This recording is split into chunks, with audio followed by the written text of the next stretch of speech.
Mike Jones. Mike Jones, yes, sir.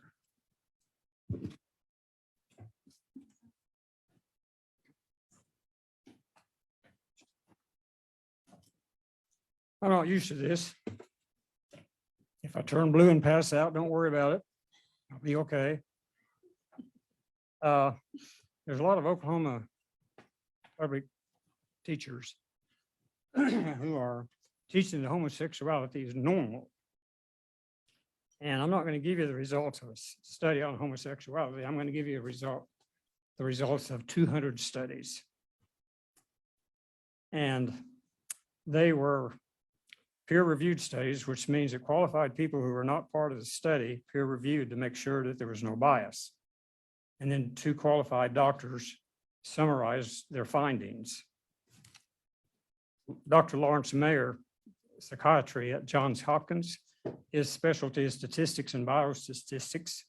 Dr. Paul McHugh, psychiatrist in chief at Johns Hopkins, were the 2 that reviewed them. So we've got a study done by heavyweights, reviewed by heavyweights, summarized by heavyweights. And here's what they found.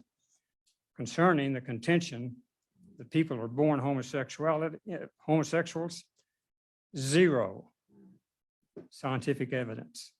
Concerning the fact that one sex can be trapped in the body of another sex, 0 scientific evidence of that. Evidence that children should be taught to question their sexuality, their gender, 0 scientific evidence, and there is evidence that does harm to those kids. Concerning the mental problems that homosexuals have compared to the general population, they have more anxiety, they have more depression than the general population, they have more drug abuse, there are more suicides, and there are more violence. And the argument that's usually given by the homosexual crowd is that this is due to discrimination against the homosexuals by other segments of the society. Well, every segment of society is discriminated against by some other segments of society. Mexicans are discriminated against, blacks are discriminated against, Jews are discriminated against, white males are discriminated against, Christians are discriminated against. The idea that the problems that homosexuals have are due to discrimination is ludicrous.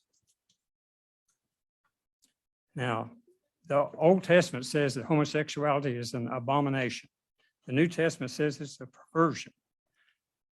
There's nothing hard to understand about those 2 words.